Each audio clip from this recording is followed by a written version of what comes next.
사복불원. 사복불원은 삼국유사에 나오는 글이야.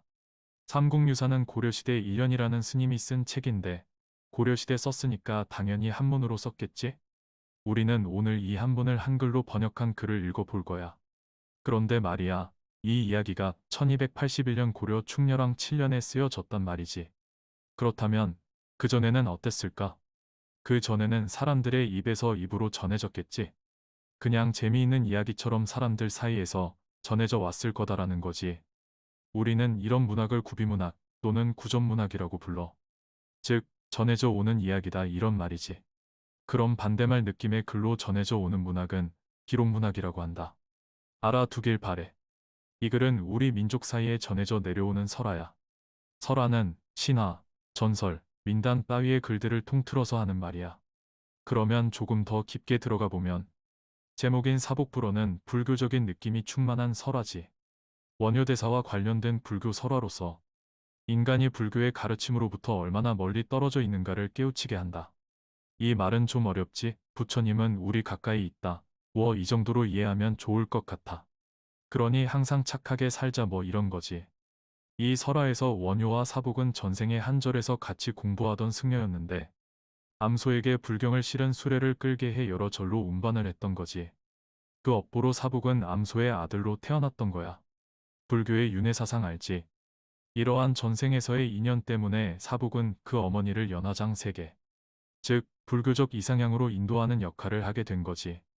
원효와 사복 두 사람은 암소, 즉 사복의 어머니를 극락세계로 인도하면서 다시는 인간 세상에 태어나 고통받지 않도록 하기 위해 계를 읊어. 여기서 계라는 건 불교적인 기도문, 시로된 기도문, 이 정도로 이해하면 되겠어. 이 글의 내용은 간단해. 사복은 과부의 몸에서 태어나서 12세가 되도록 일어나지도 못하고 말도 못하다가 어머니가 죽자 바로 일어나 원효 앞에 가서 말을 하고 죽은 어머니, 여기서는 암소가 되겠지. 암소를 업고 땅속으로 들어가자. 땅이 합쳐졌다는 전설을 바탕으로 부처, 즉 초월적 세계는 인간 세상에 아주 가까운 곳에 존재하고 있다는 불교의 종교적 가르침을 다루고 있는 설화야. 이 글은 인간 세상에 아주 가까운 곳에 연화장이라는 극락세계가 존재하고 있고 전생의 인연이 현생에까지 이어지므로 사람이 살아가야 할 삶의 방식에 어떠해야 하는지 삶과 죽음의 이치를 함축적으로 보여준다고 할 수 있어. 사복불언이 한문으로 되어 있다고 했잖아. 그러다 보니 한글로 옮기는 가운데 조금씩 책마다 차이가 있어. 그래도 기본 내용은 똑같으니까 두 가지 버전 정도를 읽어볼게. 첫 번째 버전. 서라벌 만선북리란 마을에 사는 한 과부가 남편도 없이 아들을 낳았다. 남 부끄러움 때문인지 과부는 마을 사람들과 별로 사귀는 일 없이 그저 혼자 열심히 일하며 아기를 키웠다. 그러나 이상하게도 아들은 나이가 12살이나 되었는데도 설 줄도 모르고 말할 줄도 모르고 그저 누워만 있었다. 이 사실을 아는 마을 사람들은 모이면 쑥떡공론으로 과부집 이야기를 하였다. 그 중에서도 화제는 12살이 되어도 말 못한다는 일과 일어설 줄도 모르니 바보고 병신이라는 이야기였다. 마을 사람들은 아이가 10여 년 자랐어도 누워만 있다는 뜻으로 사동 또는 사복이라고 하였으니 모두 일어설 줄 모르는 뱀 귀신을 타고 났다는 뜻으로 불러진 이름이다. 원효 스님이 고선사에 계실 때에 사복의 어머니가 죽었다. 어머니가 죽으니 이때까지 누워만 있던 사복이가 자리에서 일어났다. 사복은 비틀비틀 걸어서 덕동에 있는 고선사로 갔다. 원효 스님은 문 밖에 나와 반갑게 그를 맞았으나 그는 반가운 기색도 없이 인사에 답례도 안 하고 난생 처음으로 더듬더듬 말했다. 전생에 그대와 나의 경을 싣고 다니던 암소가 죽었으니 우리 함께 장사 지내주는 것이 어떻겠나 하고 말했다. 원효 스님은 그렇게 하지. 하고 사복을 따라 초상집에 갔다. 사복은 원효에게 우선 포살부터 시켜주라 하였다. 불교에서는 한 달 중에 몸과 마음을 단정하게 가져야 하는 날이 엿새가 있다. 8, 14, 15, 23, 29, 30일인데 이 날은 귀신들이 득세하는 날이므로 사람을 잘 해친다. 그렇기 때문에 이 날에는 몸과 마음을 단정히 하고 부처님이 정해주신 8가지 계율을 지켜야 화를 입지 않는다. 부처님이 정해주신 8가지 계율을 알기 쉽게 설명하고 해설하는 것을 포살이라 한다. 원효는 시체 앞에 분향하고 단정히 앉자.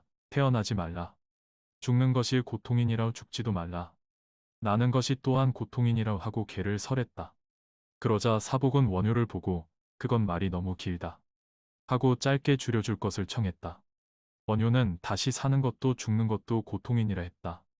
사복은 그제서야 만족하여 이제 됐으니 출상하자 하며 상여를 메고 집을 떠났다. 마을을 지나고 산 구비를 돌아 활리산 동쪽 기슭에 이르렀을 때 원효는 이쯤이 좋지 않을까. 지혜 있는 호랑이는 지혜 숲속에 묻어주는 것이 당연한 일이 아닌가 하며 사복의 의견을 묻자 사복도 머리를 끄덕이며 찬성하였다. 상여를 풀무더기 앞에 내려놓고 그 앞에 꿇어앉아 합창하고 노래를 읊었다. 그 옛날 석가모니 부처님께서는 살아상수 아래서 열반하셨는데 오늘도 그와 같은 이가 있어 연화장세계에 들어가려 하옵니다. 하고 개송을 마치자 사복은 풀무더기를 뽑았다. 그런데 이상하게도 풀뿌리가 빠진 흙구멍으로 내려다보니 그 속에는 아주 아름다운 세상이 열려 있었다. 웅장한 산에는 기묘한 바위들이 솟아있고 계곡으로 맑은 시내가 흐르고 시내는 가끔 폭포를 이루어 흘러내리고 있었다. 풍치 좋은 바위를 배경으로 여러 곳에 정각이 있는데 모두 난간을 돌리고 칠보로 장엄하게 장식되어 있었다. 아마도 이 세상 같지는 않았다. 사보기가 어머니 시체를 업고 그 속으로 들어가니 땅은 합쳐지고 남은 것은 메고 갔던 상여뿐이었다. 원효는 상여를 불에 태워버리고 혼자서 고선사 쪽으로 발을 옮겼다. 원효와 사복은 전생에 한 절에서 같이 공부하던 중이었는데 경전을 실은 수레를 암소에게 끌리어 여러 절로 운반하였다. 그 업보로 사복은 암소의 아들로 태어났다. 그 때문에 두 사람은 경전을 끌고 다니던 암소를 극락세계에 보내어 다시는 인간 세상에 태어나 고생시키지 않게 하기 위하여 원효는 나는 것도 죽는 것도 괴롭다 하였던 것이다. 후세 사람들이 그를 위하여 금강산의 동남쪽에 절을 세우고 절 이름을 도정사라 했다. 해마다 3월 14일이 되면 점차례를 여는 것을 한규로 삼았다. 사복이 세사의 영검을 나타낸 것은 오직 이것뿐인데 세간에서는 황당한 얘기를 덧붙였으니 가소로운 일이다. 길이어 옵는다. 잠잠히 자는 용이 다 등한할까. 임종의 불은 한 곡 간단하기도 해라. 고통스러운 생사는 원래 고통이 아니오니. 연화장 색에 넓게 보이네. 호랑이는 무상을 뜻하는 것이니 지혜 있는 호랑이란 이미 무상을 깨달은 사복의 어머니란 뜻이고 지혜의 숲은 연화장세계 즉 극락세계를 말하는 것이니 이미 인간 세상의 무상을 깨달은 사복의 어머니이니까 극락세계에 보내는 것이 당연한 일이니 사복이도 따라 가라는 뜻이다. 두 번째 버전. 내용은 같은데 문장이 아주 조금 차이가 있어서 두 개를 읽어보는 거야. 한문을 한글로 번역하다 보니 생기는 현상이야. 글이 길지 않고 번역이 이루어진 글이라서 두 개를 읽어본다. 신라 진평왕 때의 일이다. 서라벌 만선북리라는 마을에 한 과부가 살았다. 과부는 남편도 없이 아들을 낳았는데 이상하게도 아들은 나이가 12살이나 되어도 일어나지 못하고 말할 줄 모른 채 누워만 있었다. 마을 사람들은 아이가 10살이 넘도록 누워만 있다는 뜻으로 사동 또는 사복이라고 불렀다. 일어설 줄 모르는 뱀 귀신을 타고 났다는 뜻이다. 어느 날 사복의 어머니가 죽자 누워만 있던 사복이 자리에서 일어나 고선사에 있던 원효를 찾아왔다. 원효는 반갑게 맞이했으나 사복은 답례를 하지 않고 전생에 그대와 내가 경을 싣고 다니던 암소가 죽었으니 우리 함께 장사하는 것이 어떻겠는가 하고 말했다. 원효는 그렇게 하기로 하고 사복을 따라 그의 집으로 갔다. 사복은 원효에게 우선 포살부터 시켜 개를 주라고 했다. 불교에서 부처가 정해준 8가지 계율을 알기 쉽게 설명하고 해설하는 것을 포살이라 한다. 원효는 시신 앞에 분향하고 단정히 앉아 태어나지 말라. 죽는 것이 고통이니라 죽지도 말라. 세상에 나는 것이 또한 고통이니라 하고 개를 설했다. 사복이 원효에게 말이 너무 길어 번거롭다고 하자 원효는 다시 죽는 것도 사는 것도 고통이니라 했다. 그리고 나서 두 사람은 상여를 메고 활리산으로 갔다.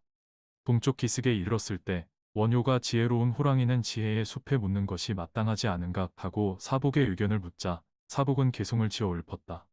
그 옛날 석가모니 불이 사라수 아래서 열반하셨네. 오늘도 그와 같은 이가 있어 연화장세계로 들려고 하네. 개송을 마친 사복은 띠풀의 뿌리를 잡아 뽑았다. 그런데 이상하게도 풀뿌리가 빠진 흙구멍 밑으로 아주 아름다운 세상이 열려 있었다. 웅장한 산에는 기묘한 바위들이 솟아있고 여러 곳에 정각이 있는데 모두 7겹의 난간을 돌리고 칠보로 장엄하게 장식되어 있는 것이 인간 세상 같지는 않았다. 사복이 어머니 시체를 업고 그 속으로 들어가니 땅은 다시 합쳐지고 메고 갔던 상여만 남았다. 원효는 홀로 고선사로 돌아갔다. 훗날 사람들이 금강산 동남쪽에 절을 짓고 이름을 도령사라 하고 매년 3월 14일에 점찰법회를 열었다.